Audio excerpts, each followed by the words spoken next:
Greetings and good evening, everyone. I am Tiara Sitnor-Diggs, and I'm one of the co-founders of Keys of Hope Consultants. It is my pleasure to welcome you this evening for our final segment of the Mental Health Empowerment Series for Faith Leaders. We hope that all who have joined us over the past 5 weeks have found the information and strategies helpful to support your congregants, communities, and even yourselves while navigating through challenging times. Being intentional and equipped to support mental health and wellness is crucial to foster a sense of resiliency, restoration, and hope. It has been an honor and a great privilege to partner with Bishop Carrington of Life Builders Church on this very important initiative. Without further ado, I would like to introduce Bishop Carrington of Life Builders Church. Good evening, everyone, and God bless you. I am so thankful that we have been together 5 weeks. Virtual is the new normal for right now, but we accept it because much has been accomplished these 5 weeks. I am so thankful that those who registered may not know this, but every session has been and will be recorded. And we're going to be coming back and following up with all that registered and gave us their email to make sure that we can send you every session. Because although this information was great hearing it the first time, many of us are going to need a refresher. And even when this pandemic ends, we want to make sure we can go back to this information. And I'm so thankful. Now, all this was done because of the beneficence of Baltimore County seeing it possible to allow Life Builders Church to be in a posture to help the county. And matter of fact, statewide. We've also reached nationwide with this information, and these 5 weeks have been a true blessing. I am grateful for the leadership of our Honorable County Executive, Johnny Olszewski. I am so thankful that he has been a pinnacle part in making sure that faith communities have had the tools to help, whether it was a grant to feed, whether it was a grant to do things like what we're doing, whatever is done, and to be able to step out and to help our community on a regular basis. I am thankful for the county executive, for his staff, for everything that they have done to help the faith community, the community of leadership, to touch people's lives. It is indeed an honor. I'm grateful also for the Keys of Hope consultants who gave their expertise. The speakers were all phenomenal. And I am so excited about greater ahead because I can only see greater ahead. Now, there's a light over my head. It's not a halo, I promise, but I do see light at the end of the tunnel. And we're going to come through this pandemic season, and I am looking forward to bouncing forward and being able to stand because of the information we receive. Tonight, we're blessed with a great speaker, Darius Gwynn.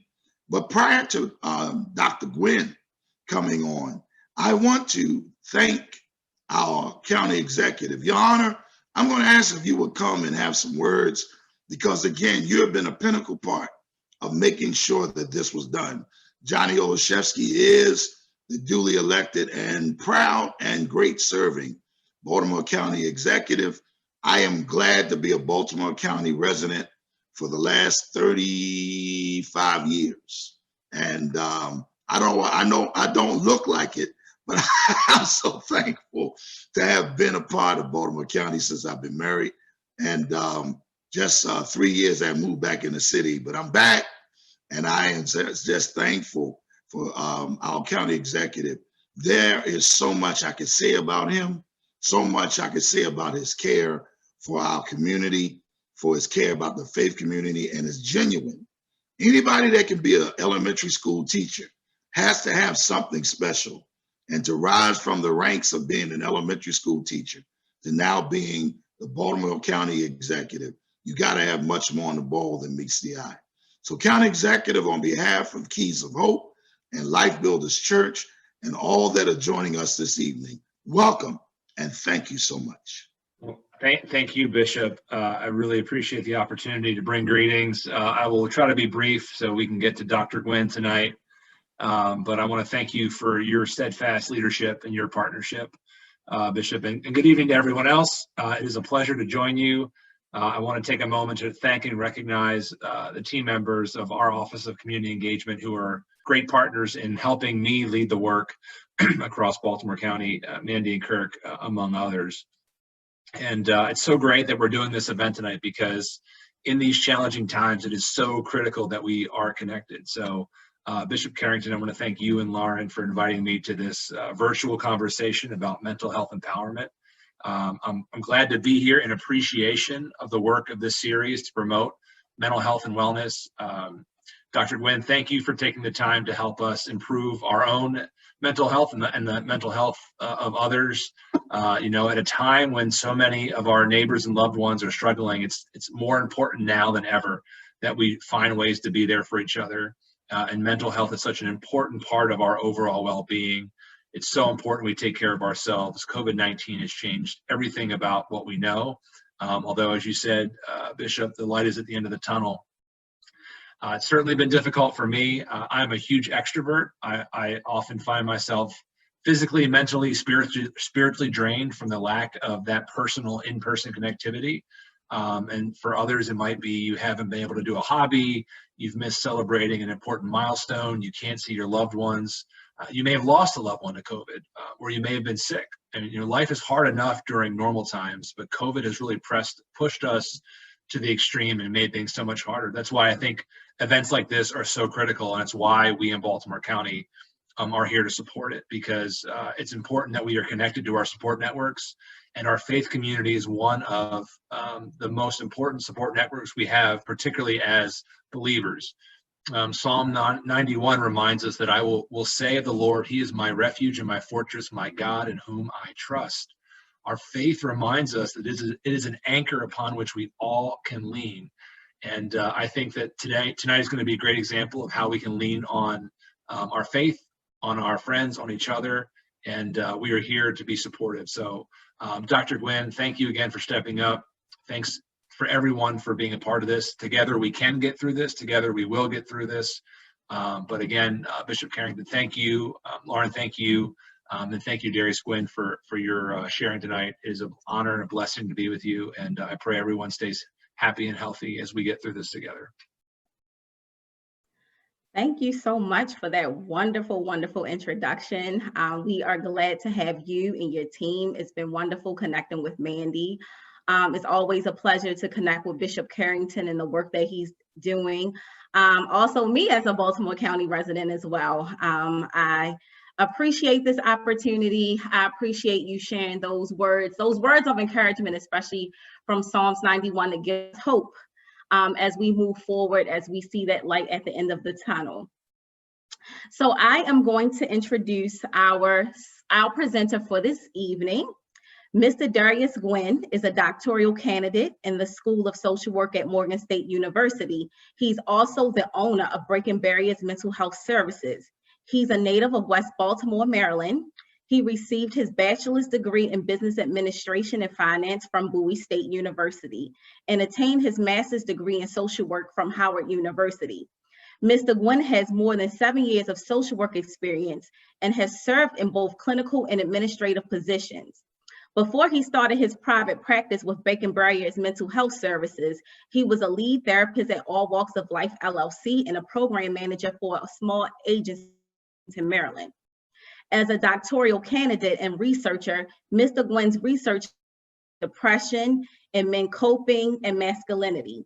Currently, he's in the process of articles of coping in men and has been recognized as one of the rising stars in the field of social work research and mental health. He has made numerous public speaking appearances nationwide and continues to look to educate those who serve our most vulnerable neighborhoods and populations. So without further ado, I'm going to turn this over to Mr. Gwynn to continue to lead us through this discussion, coping through challenging times. Okay, thank you, Lauren, for having me. Thank you to the Keys to Life staff. Thank you, everyone, for giving up a part of your Monday to be with me and to hear what I have to say about coping through challenging times. And while we're waiting for Dr. Gwynn to pull up his PowerPoint, we just want to let everyone know that Lauren and myself will be watching the chat box. We do encourage people to participate. And so if something resonates with you or you have any questions throughout the presentation, feel free to put it in the chat box, and Lauren and I will make sure that we will communicate that with Dr. Gwynn so that he can address any questions or any thoughts that you may have. So please feel free to participate. Okay, again, I'm Darius Gwynn. I am a doctoral candidate at Morgan State, where my dissertation topic is on examining the coping strategies of Black men with self-reported depression. I think that coping is extremely important to look at, and oftentimes not examined enough, especially in urban and suburban communities. Often we talk about mental health, but from the perspective of medication. How can this medication make you feel better about your emotions? However, we forget that we have the natural ability to actually cope with these things, and sometimes we're able to overcome these obstacles without the use of medication. So again, this is Coping Through Challenging Times. The objective of this presentation is to educate you all on mental health facts, stress management, coping, to encourage you all to self-examine your coping strategies, the coping strategies of the people that you interact with, and hopefully to encourage you all to utilize some more adaptive or positive coping strategies in your daily routine. Before I move to the icebreaker, I would like to hear from you. What are some things that you guys are expecting to learn from this? Hi, this is Kirk. I'm from the County Executive's Office. How are you doing, Darius? I'm doing pretty well, Kirk. You know, I've been with the County Executive's Office for a short period of time, but I've been in the human services piece for as long as I can remember, man. And I'm finding out in my travels and my connections with other individuals that caregivers are the least of us that will seek care for ourselves. We're oftentimes so involved, enthralled, if you will, with making sure that our family, friends, and neighbors and everyone else that we encounter are okay. But we often will not seek that same okay space for ourselves. So I'm hoping to get something along those lines from this that I can pass along to others that are looking to do the same, to find some safe place for themselves in challenging times like this. We're definitely going to touch on those coping strategies that you can use, because I do think it's important for caregivers to take that self-care for themselves too, because you spend a lot of energy giving to other people, and sometimes that can drain you. So I think it's important to learn self-care techniques. Anyone else? We have someone in the chat. They would like to learn how to reduce stress or not allow it to become toxic.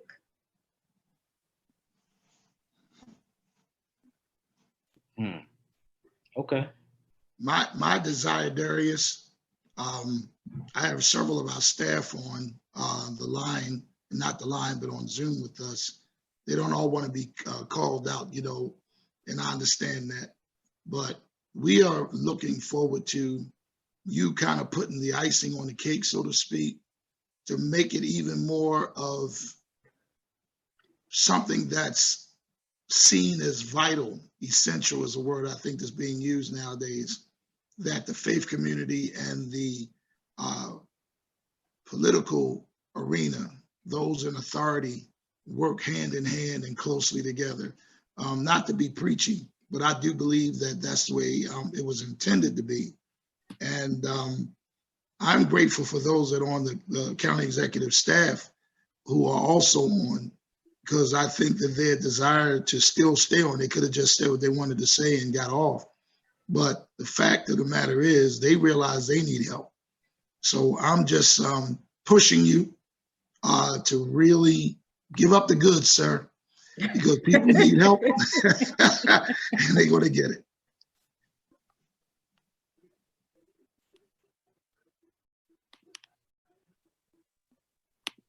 Yeah, Darius. And no pressure.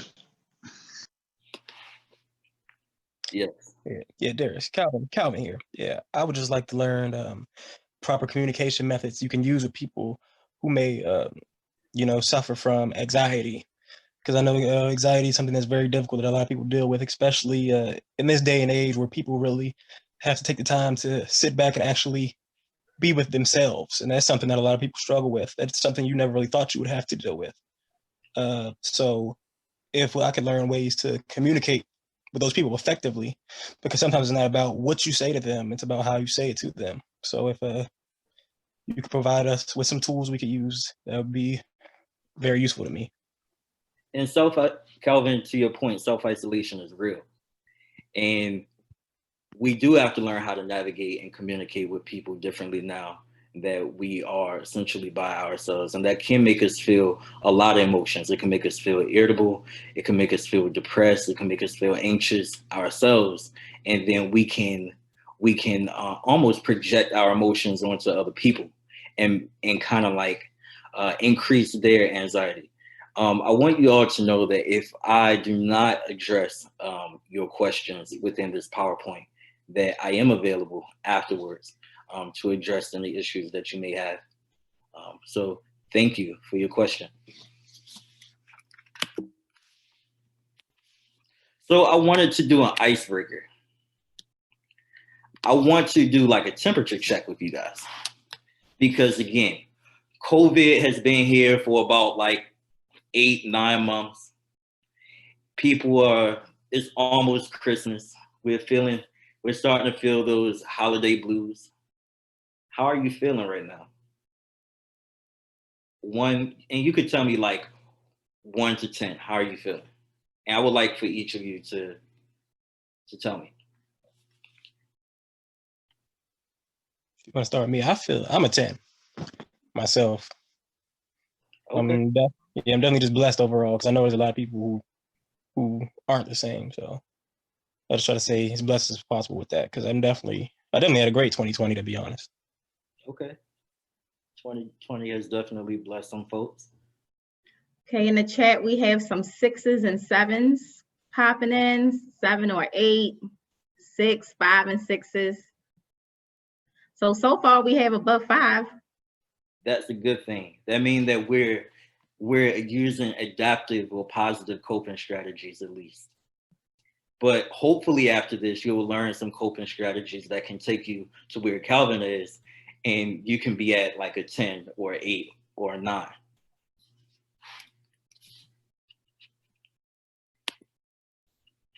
So I want to talk to you guys about how mental health in COVID how mental health in COVID-19 era is a growing crisis.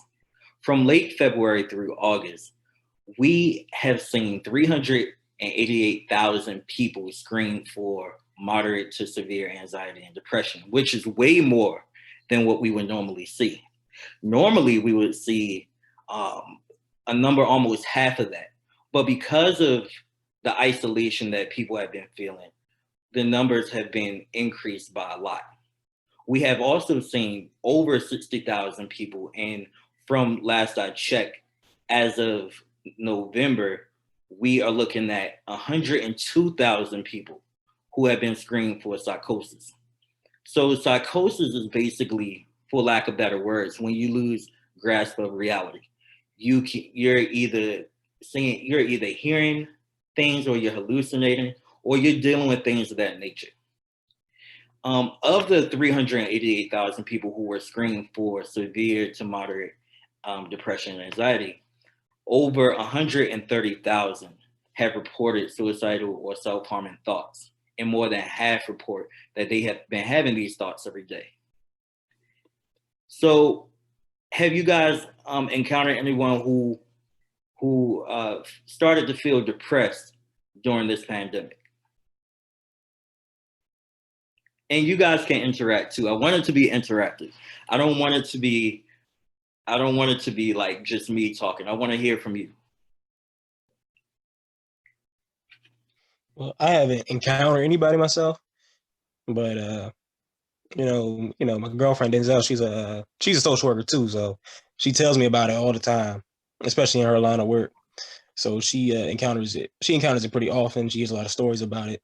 So myself, especially since I try to social distance as much as possible, I haven't myself run into anybody, but I've heard plenty of stories about it. Okay.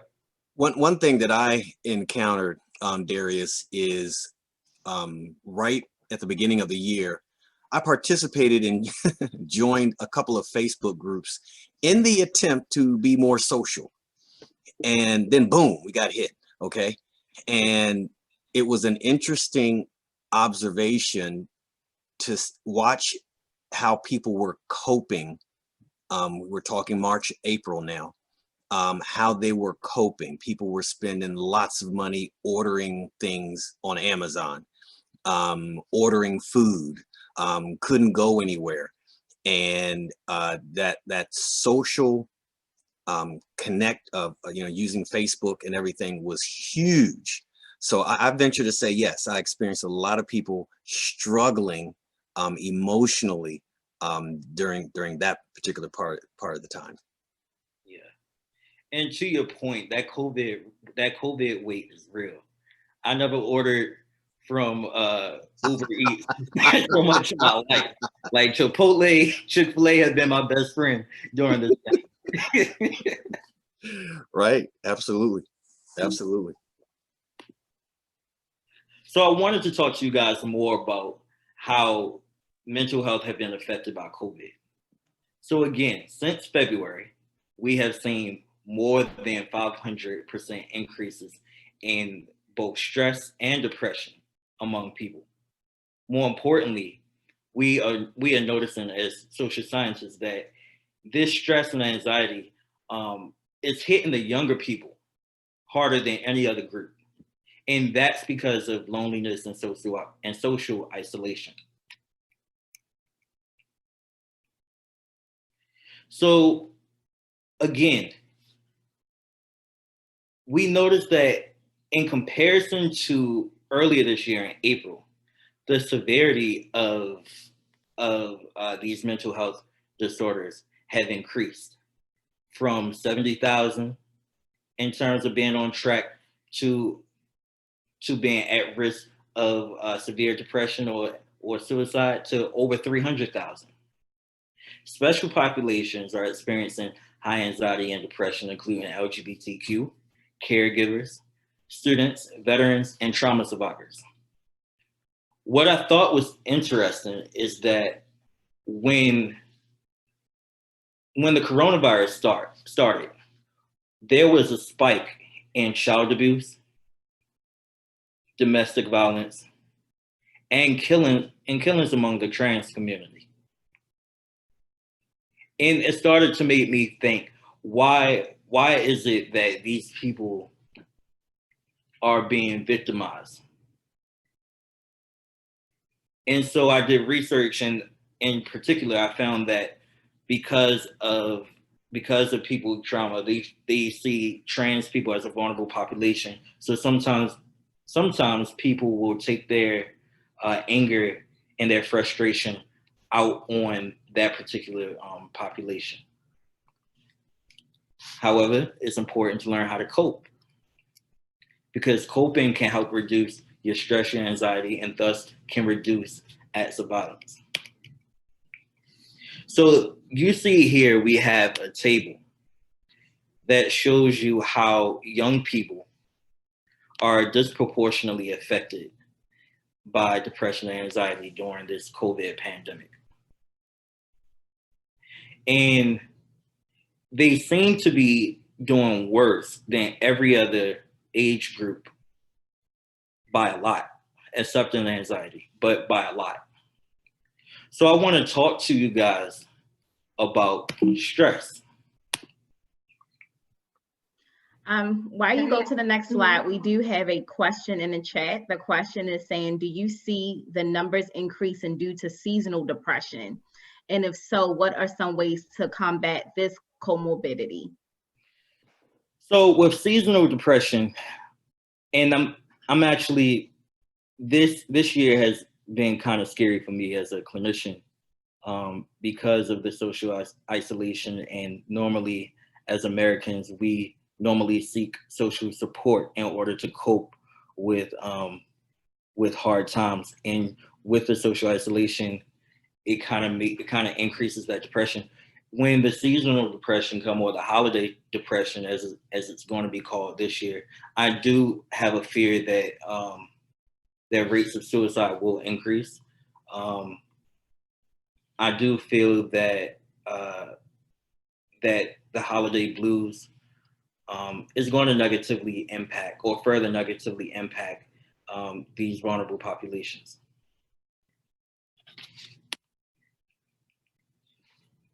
Before we talk about stress, I want to talk about the main concerns of different races. For Black people, it's a financial concern. Again, with COVID came job loss, came the stopping of school, which means that parents had to figure out daycare situations, and that really affected a lot of people's pockets. For Native Americans,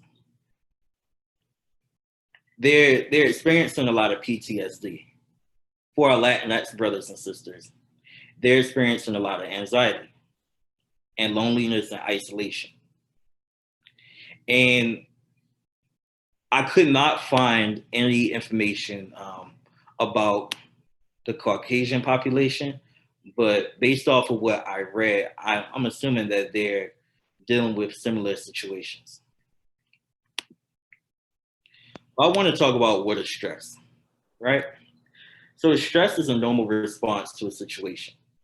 You have eustress, which is good stress, which can come from you winning money off a scratch off, or you have de-stress, which is bad stress.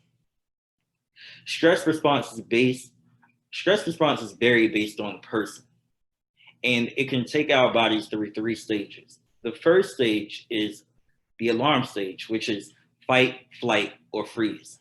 And that's more of a physical thing, when we literally react naturally. Either we freeze up in a situation and do nothing, we run from a situation, or we fight against the situation. So the second stage is more of the resistance stage. And that's more of a biological stage, where your body helps you fight whatever stressors that you're dealing with by releasing endorphins. This release of endorphins can make you tired, but it gives you that extra push that you need to fight against whatever stressors that you are dealing with. The final stage is the exhaustion stage. And this stage is dangerous because you're essentially given into the stress. So in my opinion, I think a lot of people have reached the exhaustion stage of COVID, where they're tired of fighting against this pandemic, and they want to be amongst their family. And because they want to be among their family, they give into their stress, and they allow themselves to put themselves in dangerous situations, i.e. not wearing a mask or being a part of large gatherings, just so they can ease their stressor.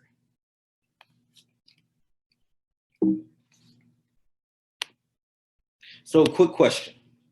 Throughout this pandemic, which stress stage do you feel that you have been experiencing the most? Remember, the alarm stage is fight, flight, or freeze. The resistance stage is you're fighting against it, but it has wear and tear on your body and your mental. And the exhaustion stage is when you just give into your stress. Well, I mean, if I had to choose one, I guess it would be the exhaustion stage. But I've never really had a whole lot of anxiety. Besides, like, I mean, I don't want to spread it to my parents or anything, but I mean, I've just been taking the precautions, socially distancing, not going to events with a whole lot of people, washing my hands, bathing correctly, just doing everything I have to do. Because I'm with the mindset in my life, if you do what you're supposed to do, what's supposed to happen will happen. So if you do everything you have to do, you're supposed to do, you were cautious, and you end up getting COVID, that's unfortunate, but you did everything you can do. There's no point, at least to me, in my experience, there's no point in worrying about things that you can't control, because all you're doing is stressing yourself out. You're creating anxiety for yourself, and there's nothing you can do about it. Right. So just do everything you can do and, continue to move forward. I think for me, definitely exhaustion. When you just think about so much happening at one time, especially when you have a family. So to go from the office to home, from school to virtual learning, us trying to figure it out, those who have young kids, it was a lot to absorb at one time. Also, stress of trying to figure everything out at one time can be very exhausting. Is the not knowing, the uncertainty of what's going on with the virus, but also trying to make sure yourself and your family is safe, not only physically, but again, that mental aspect. As you were talking about the isolation from friends, when you're in routine and your children are, with their friends at school, when you think about the parents who are looking forward to prom and looking forward to graduations, and all of those things, they get taken away when you're taken away from your support system and that whole touchy feeling, you just at home trying to figure everything out. When all of your roles are colliding in under one space, I think it definitely reached a level of exhaustion when you have so many roles that all of your roles that you play is happening all at one time. It was very overwhelming to the point of exhaustion. And I would probably say for me, I would have to say fight, but fight from a lens of being resilient. But at the same time, it still causes a sense of exhaustion, because in this moment, and as a clinician and as a human, and then with all the other hats, you do want to try to continue to still create a sense of normalcy in your day, in your children's day, and whoever else you're connected to and responsible to. And so there is something in you at your core that wants to continue the fight and say, you know what, no matter what's going on, I'm going to continue to do whatever it is that I need to do. But at the same time, it does weigh heavy on your soul, to the point that you are exhausted mentally, physically, just trying to keep things all together. And that even kind of connects with, like, that cape we all sometimes wear, that we're going to continue that cape no matter what. But at some point, it drives us down to that we do begin to feel exhausted and even sometimes freeze, which is where some of that anxiety, that depression, and all of those other feelings that many people are experiencing during this time. Because again, after fighting for so long, you do get tired and you do need to tap out and you do need to take time to sit down and recharge and restore. And sometimes it's just difficult because again, we're still trying to hold on to that last piece of normalcy as best as we can under the circumstances. That was excellent. That was an excellent explanation. So what does stress look like during the coronavirus pandemic? It looks like us worrying or fearing about our own health, the health of our loved ones, changes in our sleeping patterns, and difficulty concentrating. Sometimes it can even be the worsening of chronic health problems, and that could be due to external factors outside of the pandemic. For example,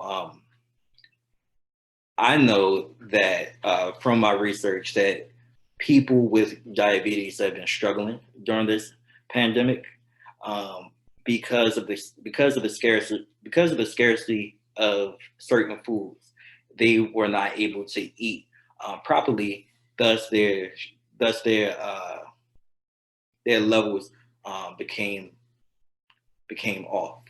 Increased use of alcohol, tobacco, and other drugs, which is actually a coping strategy, a maladaptive coping strategy. So what we can skip this because I think that we talked about this already. But during this, I wanted to talk about what actually stresses you out and how does it look. Because I wanted to get an idea.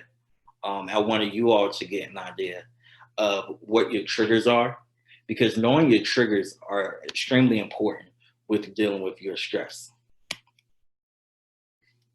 So stress impacts everything. It impacts your body, your feelings, your behavior, literally everything. And it also affects your mood. So here you can see that you'll start to feel anxious, restless, feel lack of motivation, feeling overwhelmed. You'll have feelings of irritability. All of these things come when you're stressed. So it's important to know what your triggers are so you can identify how to reduce them.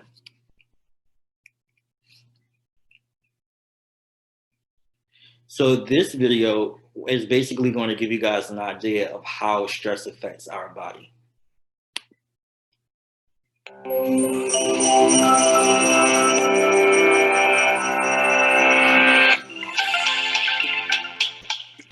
Cramming for a test? Trying to get more done than you have time to do? Stress is a feeling we all experience when we are challenged or overwhelmed. But more than just an emotion, stress is a hardwired physical response that travels throughout your entire body. In the short term, stress can be advantageous, but when activated too often or too long, your primitive fight or flight stress response not only changes your brain, but also damages many of the other organs and cells throughout your body. Your adrenal gland releases the stress hormones cortisol, epinephrine, also known as adrenaline, and norepinephrine. As these hormones travel through your bloodstream, they easily reach your blood vessels and heart. Adrenaline causes your heart to beat faster and raises your blood pressure, over time causing hypertension. Cortisol can also cause the endothelium, or inner lining of blood vessels, to not function normally. Scientists now know that this is an early step in triggering the process of atherosclerosis, or cholesterol plaque buildup in your arteries. Together, these changes increase your chances of a heart attack or stroke. When your brain senses stress, it activates your autonomic nervous system. Through this network of nerve connections, your big brain communicates stress to your enteric or intestinal nervous system. Besides causing butterflies in your stomach, this brain-gut connection can disturb the natural rhythmic contractions that move food through your gut, leading to irritable bowel syndrome, and can increase your gut's sensitivity to acid, making you more likely to feel heartburn. Via the gut's nervous system, stress can also change the composition and function of your gut bacteria, which may affect your digestive and overall health. Speaking of digestion, does chronic stress affect your waistline? Well, yes. Cortisol can increase your appetite. It tells your body to replenish your energy stores with energy-dense foods and carbs, causing you to crave comfort foods. High levels of cortisol can also cause you to put on those extra calories as visceral or deep belly fat. This type of fat doesn't just make it harder to button your pants. It is an organ that actively releases hormones and immune system chemicals called cytokines that can increase your risk of developing chronic diseases, such as heart disease and insulin resistance. Meanwhile, stress hormones affect immune cells in a variety of ways. Initially, they help prepare to fight invaders and heal after injury, but chronic stress can dampen the function of some immune cells, make you more susceptible to infections, and slow the rate you heal. Want to live a long life? You may have to curb your chronic stress. That's because it has even been associated with shortened telomeres, the shoelace tip ends of chromosomes that measure a cell's age. Telomeres cap chromosomes to allow DNA to get copied every time a cell divides without damaging the cell's genetic code. And they shorten with each cell division. When telomeres become too short, a cell can no longer divide, and it dies. As if all that weren't enough, Chronic stress has even more ways it can sabotage your health, including acne, hair loss, sexual dysfunction, headaches, muscle tension, difficulty concentrating, fatigue, and irritability. So, what does all this mean for you?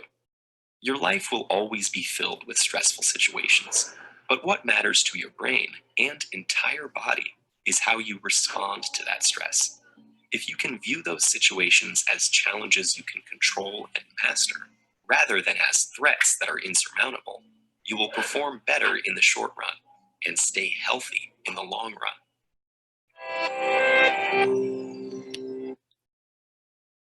So I thought that video was important because it gave you a more in-depth look at how stress affects your body on a biological level. So we know you're stressed now, but I'm sorry? Oh, can we take a quick temperature check to see if that video resonated with anyone, if they kind of look at stress in a different way? Because sometimes I think we look at stress just in one way, but just that video kind of maybe open up some different avenues of how to look how stress may be present. So do you mind if we do like a quick temperature check to see if anyone kind of like got a different message of what stress may look like for them? Just to even seeing that video. I'll answer. So part of my role at the county executive's office is to receive inquiries when they come in from, let's say, Health and Human Services, or it might be from Department of Aging. As you might imagine, of late, those have been just horror stories about people potentially falling through the cracks. They're unable to get their, let's say, SNAP benefits. So, kids and people aren't eating. You might have one of our senior citizens that no one hasn't seen for a while. No one's checked in on her and things of that nature. So, I get these stories and they're just tugging at your heartstrings. You know what I mean? And your job is to grab it, get a synopsis of it, frame it, and get it over to whatever body that can address those needs. But, it doesn't end there. You send the story over, I get some feedback, and they say, oh, Kirk, we were able to contact Miss Jones. She's okay now. Someone's checked on her, or we reconnected Miss Benjamin with her benefits. Those are great stories, but they all don't end that way. I say all of that to say, you get these stories, and the ones that don't end well because you weren't able to help in some way, which are rare, you sometimes keep them with you. You think about them when you're having a snack, when you're having a meal. You think about them when it's cold outside and you've gotten a story of someone being homeless and out in this cold weather. And right now it's, they're talking about some inclement weather coming in on Wednesday. So, that plays with you. And to what Darius is talking about, you have to have some kind of way to be able to deal with it positively. And for me, I go to the gym regularly, and the gym is unfortunately not available to me either. So it's like, what the heck? So I have a dog, of course. I do a lot more petting, a lot more cuddling, and we walk a lot more now because I just need that great space that we were talking about earlier, Darius, that you can be in and remain in as long as possible so you can be replenished and I can still be effective in my job, because I'm surely not if I am inundated with, enveloped with, overcome with a lot of stress. I'm sorry to take up so much time. No, thank you for sharing that. Miss Michelle Bernstein, you look like you have something to say. I see your face there. Yeah, I really appreciate what Kirk was saying. I also, part of the community engagement team.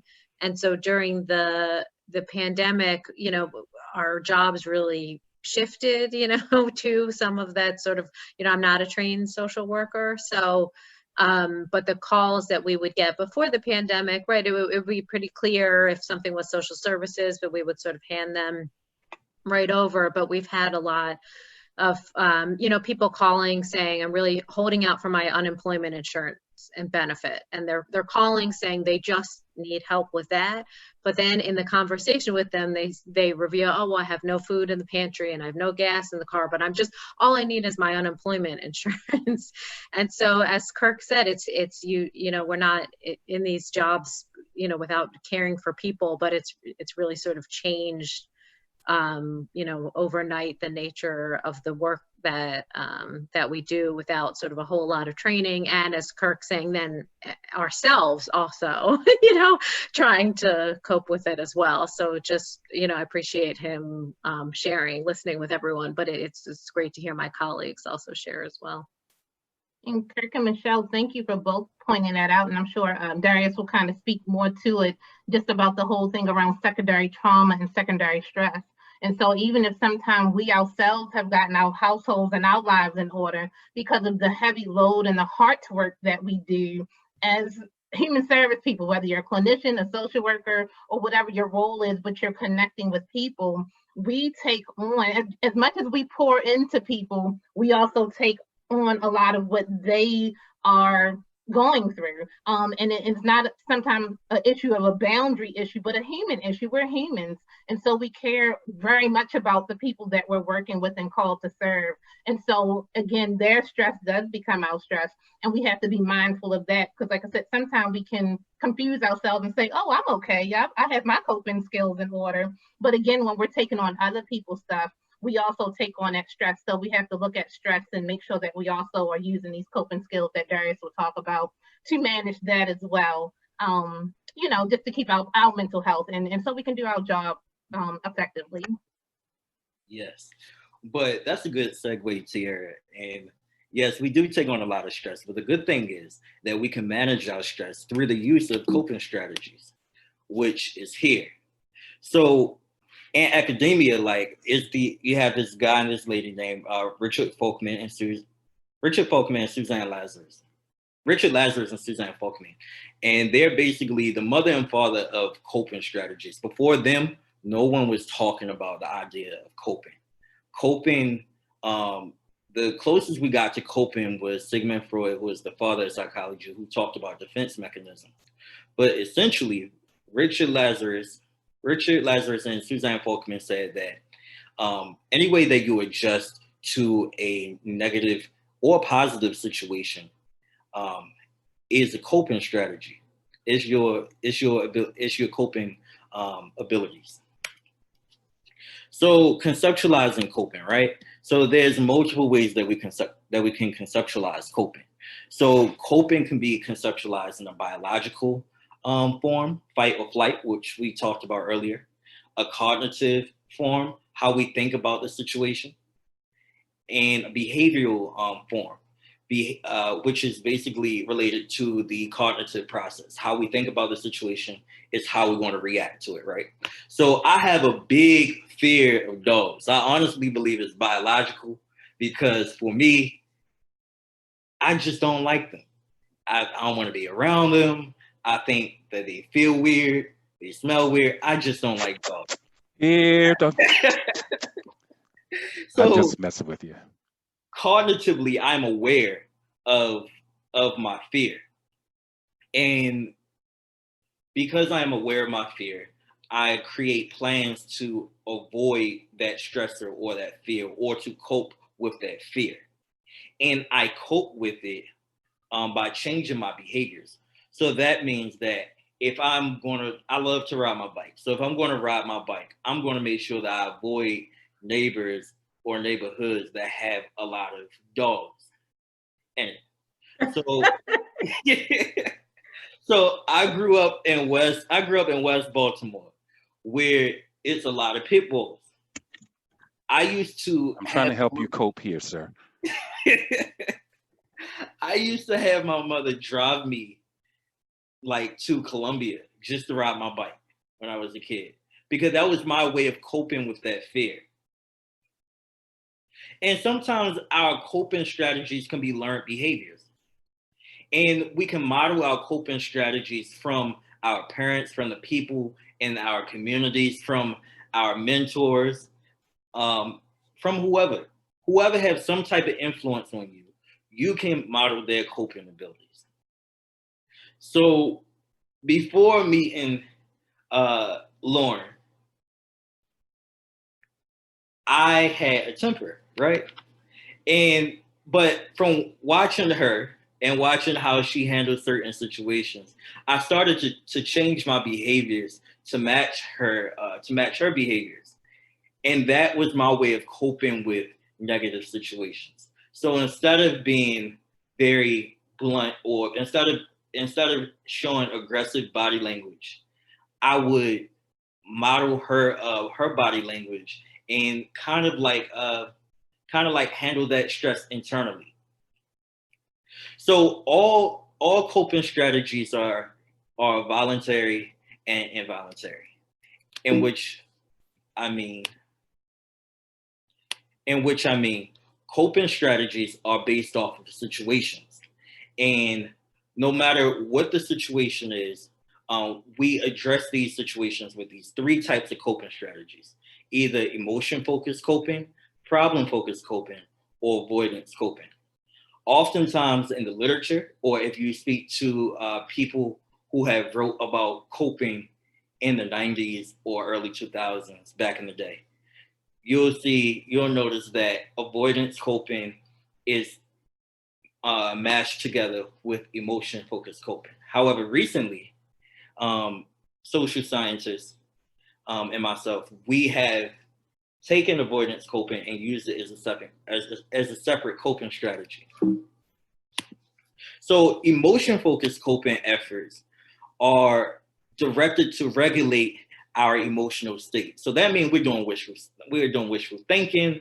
We're trying to self-control our feelings. We're seeking meaning of certain situations, self-blame, expressing and sharing our feelings to other people, or emotionally venting. So again, emotion-focused coping is used a lot because it's normally a way in which we can reduce our stress immediately. Because if I'm feeling upset about something that Calvin has done, I'm going to go and vent to Pastor Carr. And that's going to make me feel better. However, the issue with emotion-focused coping is that it does not address the issue. Problem-focused coping, on the other hand, directly addresses the issue. Problem-focused coping are efforts to act on the source of the stress and change the situation to either eliminate or significantly reduce the stressor. So when we use problem-focused coping strategies, we're either in the planning stages to actually reduce that stressor. So if I'm in a financial bind, okay, I'm looking at my finances. I'm trying to figure out where I can pull money to pay this particular thing. Confrontation of the issue. If I have an issue with Calvin, instead of going to Pastor Carr, I'm gonna go straight to Calvin and assertively, not aggressively, but assertively address that issue. And using social supports in a more positive way. Having your support system help you through that process. And oftentimes you see problem-focused coping as it relates to social support in grievance situations, when we help our loved ones grieve the loss of someone else. Avoidance coping efforts are efforts to completely ignore the stressor. So this can be seen when you engage in a drug use, alcohol use, sex, comfort food, or impulsive shopping. Avoidance focused coping, similar to emotion focused coping, does not directly address the issue. However, it makes you feel good in that moment. So there's a process to coping. So you have the appraisal stage, and then you have the coping stage. So on the screen, you'll see a green and a yellow type of box. These are your appraisal stages. So in the green stage, a big event happened that causes the stressor. In the yellow stage, you're appraising that that stressor to see how you're going to actually react to it. Again, coping is voluntary. Sometimes it's involuntary, and it's only involuntary during that alarm stage when we're using fight, flight, or freeze. And then we cope using one of the 3 coping strategies: emotion-focused coping, problem-focused coping, or avoidance coping. So I want to talk specifically about some coping strategies that you all can use to reduce your stress, and some coping strategies that you can teach your loved ones to use. So, but before talking about those things, I want to talk about decreasing vulnerability factors, right? So there's some things that we engage in that really increases our vulnerability and can make us feel even more stressed. And especially during COVID, there's certain things in which we can do to completely reduce or eliminate those risk factors. For example, you hear the word death all the time on TV. Today, we saw 300,000 people die of COVID. We saw 150,000 people die of COVID. We heard 3 people got shot. Death is a word that you hear a lot. And death is a traumatizing thing that we somehow became numb to. So although we are numb to it, it still has an effect on us. But to eliminate our exposure to it, we can turn off our TVs, or limit the amount of time that we watch the news. We could turn off the news app on our phones. We can reconfigure our social media algorithm so that news stuff won't pop up like that. We can reduce interactions with negative people, because sometimes we have those people in our lives who no matter what you do, it's always woe is me. And you can talk to those people, and this is addressing Calvin's thing about the anxiety earlier. You can talk to those people, and you could tell those people that, and you could possibly use something like this: hey, I really want you in my life, and I really enjoy talking to you. However, maybe we can limit talking about this insert negative topic for maybe 5 minutes, and then we can move on to something else. Because then you're being sensitive to their feelings and what they want to talk about, but you're also creating a boundary. And boundaries are important to coping, because without boundaries, people will have too much access to you, thus increasing your stress. And also, you can't run to WebMD for everything. And this is just a personal thing, because I thought I had COVID like 14 times, but it was just seasonal allergies, or maybe I had a little cough or something. I got asthma, so sometimes don't pay attention to WebMD. But we can also reduce the consumption of mood-altering substances, which includes my drug of choice, Pepsi and Coke. Because Coca-Cola and Pepsi has caffeine in it. Caffeine increases anxiety.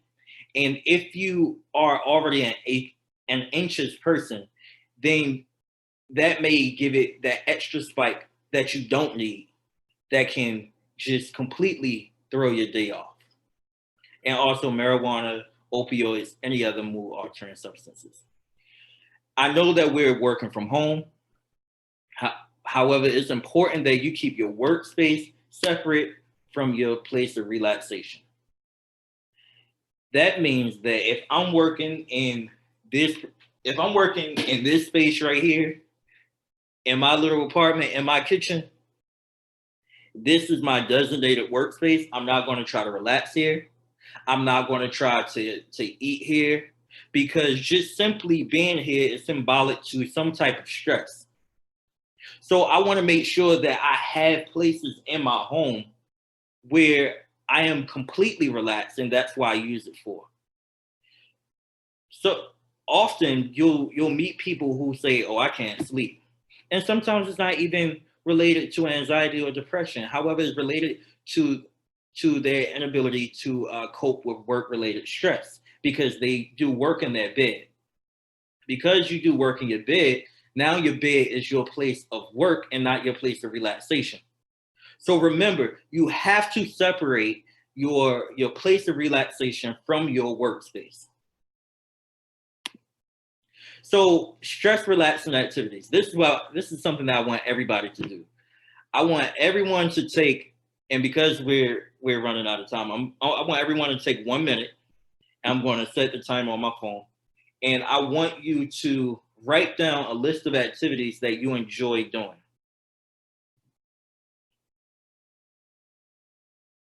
You can write this down on your phone, on your tablet. I don't just write it somewhere. 1 minute.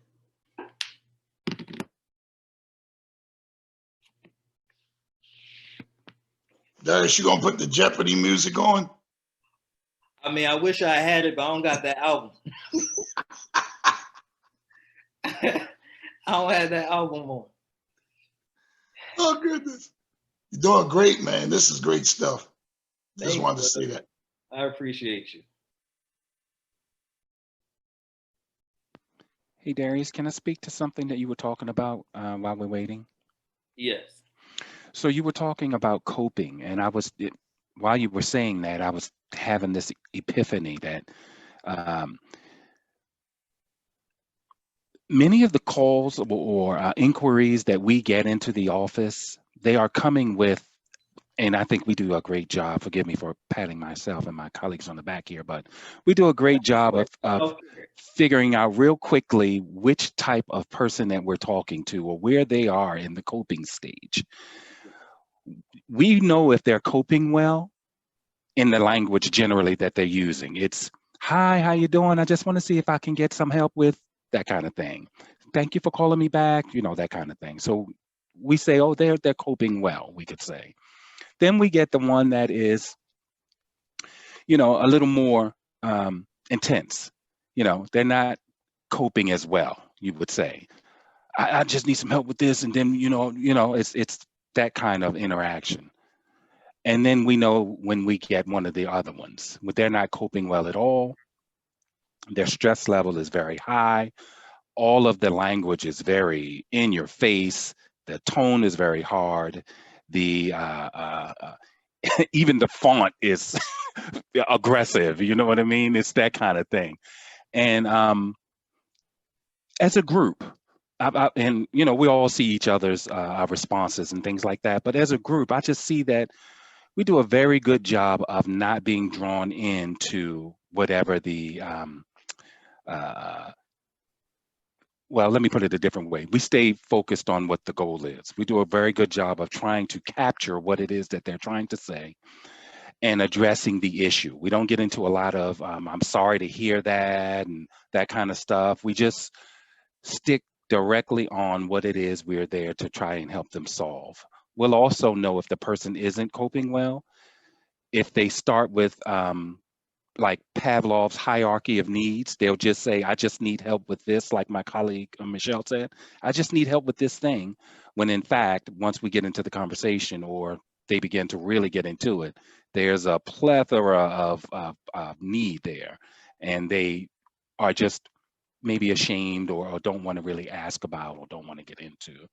So I was just having that thought when you were saying the ability to be able to cope that, wow, we can almost tell from the email that we get and how it's formed, how the language is being used, even the font of where they are in their coping stages.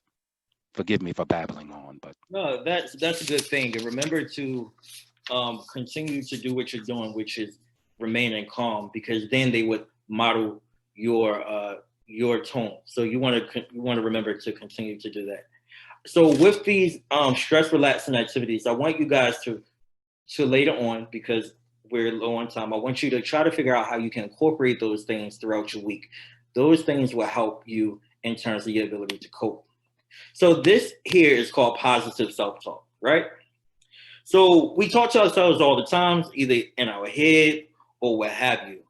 However, our self-talk is not always positive. And sometimes we use a lot of negative self-talk and we tell ourselves like, oh, I can't do that. oh, I'm not going to lose weight before my birthday trip to Jamaica. I can't do it. But we gotta use that positive self-talk and be like, well, I can lose weight. I can try this. I'm going to do this. I can. So you want to make sure that you use positive self-talk. And I apologize that for rushing, but literally only have 8 minutes. So one thing that I also want you guys to try is yoga. Yoga is a really good stress reducing technique that you can use that's not only good at reducing stress and depression, but can also increase your flexibility, and it can improve your sleep that you have at night. So self-care is the number one coping strategy I want you guys to use during this time of COVID. And self-care is providing adequate attention to one's own physical and psychological wellness. This can increase your job satisfaction, your outlook on life, and even increase your worker effectiveness, either in school or at work. So self-care has 5 dimensions, which are psychological, emotional, physical, social, and spiritual.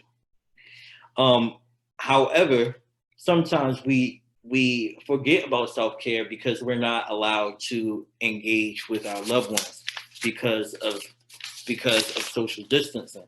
But remember that social distancing is not social isolation.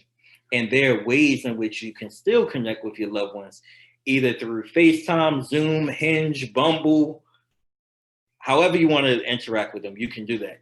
You can even set time to eat with your loved ones online or over the phone if they're elderly, however you want to do that.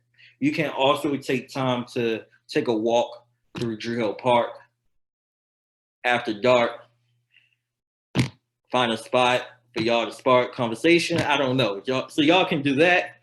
Y'all can also really talk to each other about what you're grateful for. So Jill Scott, yeah. So in terms of psychological and emotional coping, you want to always remember to be emotionally regulated. Like John was saying, that he and his team are really good at being emotionally regulated, giving attention to things that are in your control. If something is out of your control, let that be out of your control. Worry about that later. However, focus on the things that are in your control. And make effective behavioral choices. Set clear boundaries like we talked about before in terms of your time and your energy.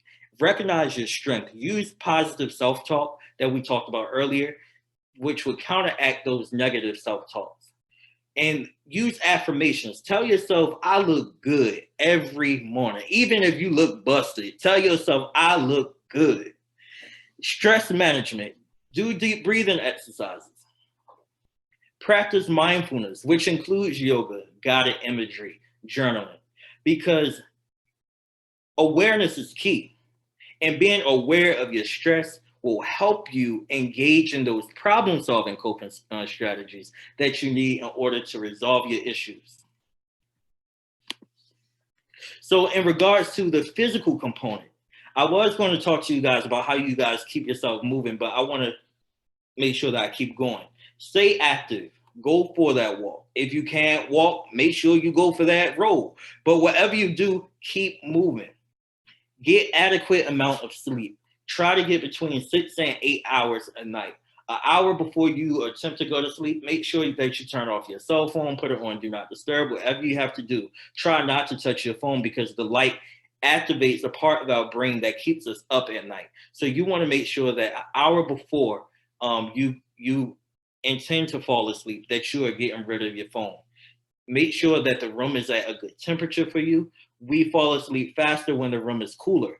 This can help us cope because when we're able to get more or adequate sleep, it helps our body internally, which reduces our stress levels, and sleeping is a coping strategy. Healthy nutrition, making sure that we eat well, that's a coping strategy. Instead of overeating or eating comfort food, make sure that you grab an apple.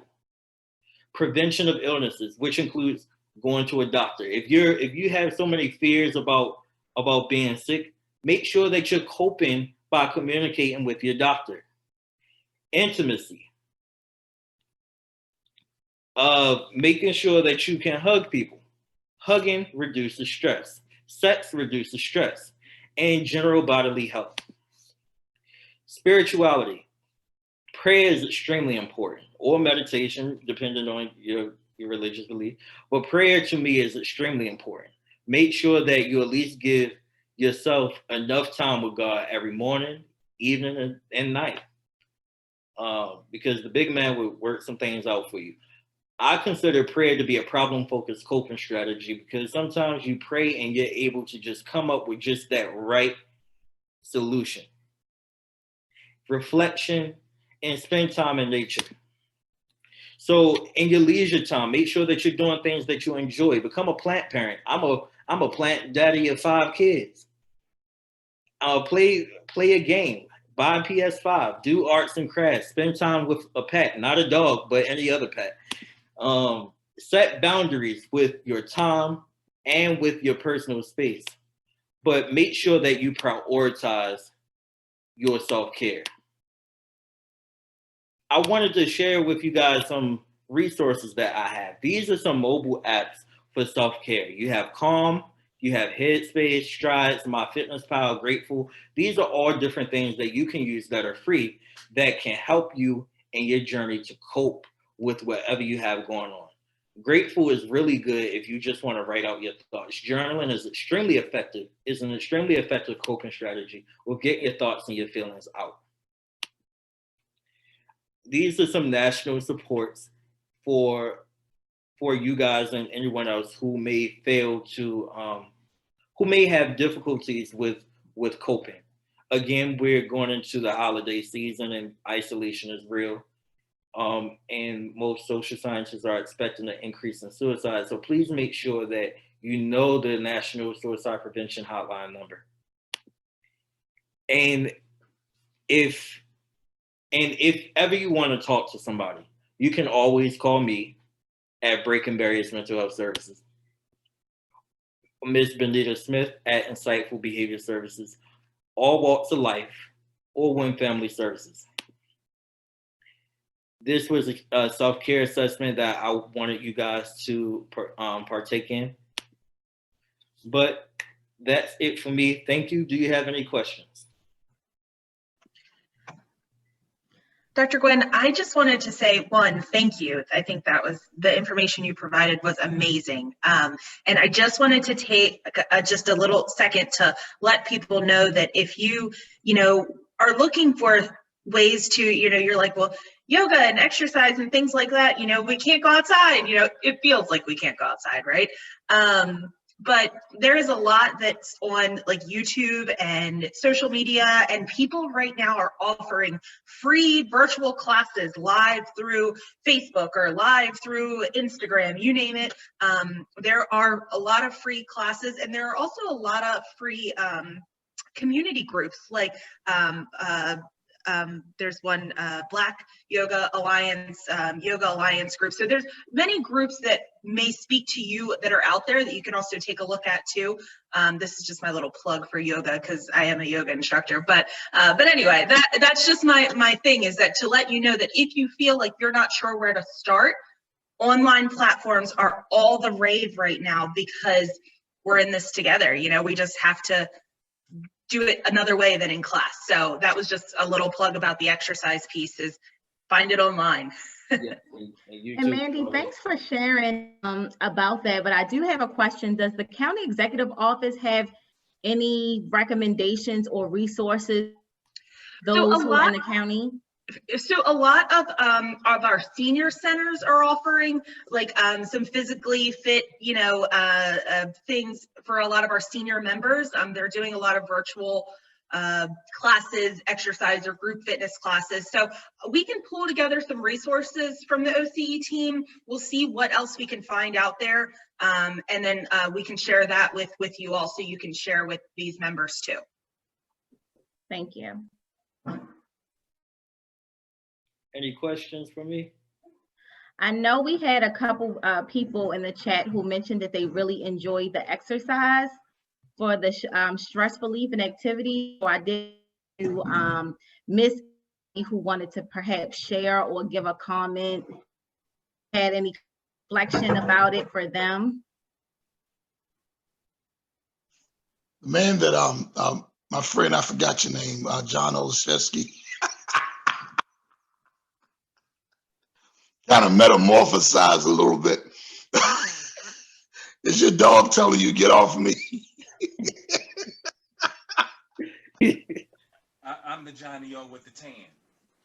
But yeah, she is, I tell you, you know, this has been a phenomenal platform for me to be a part of because having been in human services and many of my colleagues as well, and I talk about this because it happens to us regularly, engaging with and meeting with individuals that are coming to you, sometimes they are in a victim state. They want you to somehow co-sign, for lack of a better term, this negative space that they're in. They'll twiddle around and lose their language. I like to say, I don't mean that derogatorily, but there's no positive in any of the language that they're using. And we can only get where we're going if we're going to do it together, he or she and I, or the group. And this was very important to be able to say what you said, Darius, about, you know, continuing to find a way to decompress, get recharged, and be able to go back and serve positively or contribute to positively whatever space that you're in. So for me, this has just been phenomenal. And you need to get yourself a dog, dude. Just stop kidding yourself. I'm coming over, I'm gonna knock on your door with my dog. That's all. Okay. But thank you so much for having us. No problem. Again, I wanted to share my resource section again.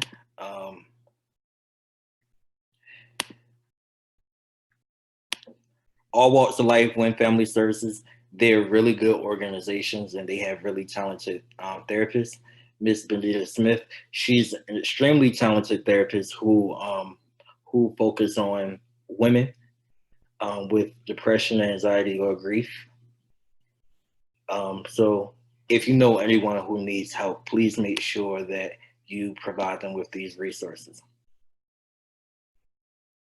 And then if you want to throw me in there too, then y'all can throw me in there. But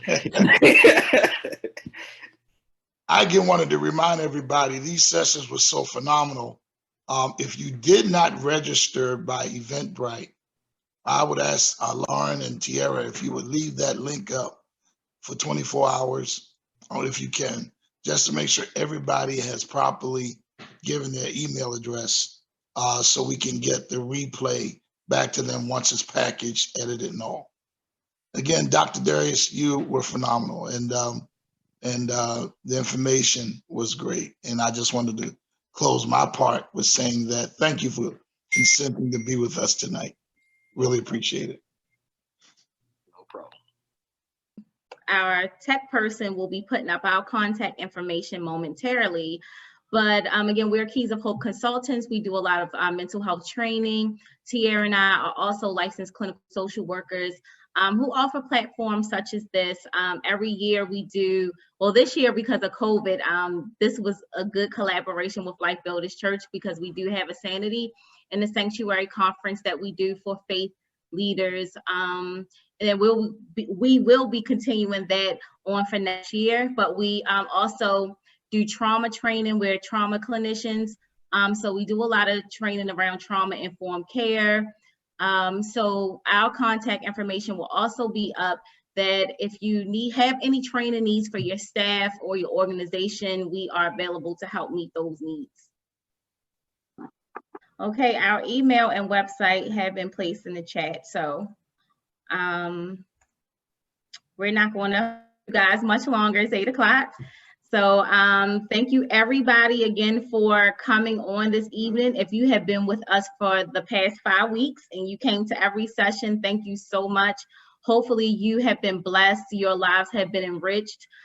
You are leaving with some additional tools in your backpack that you can carry to get through the remainder of this year and through next year, and that you can take this information and support somebody else. So thank you everybody again for coming. Have a blessed evening, everyone. Thank you. Good evening, everyone. Bye.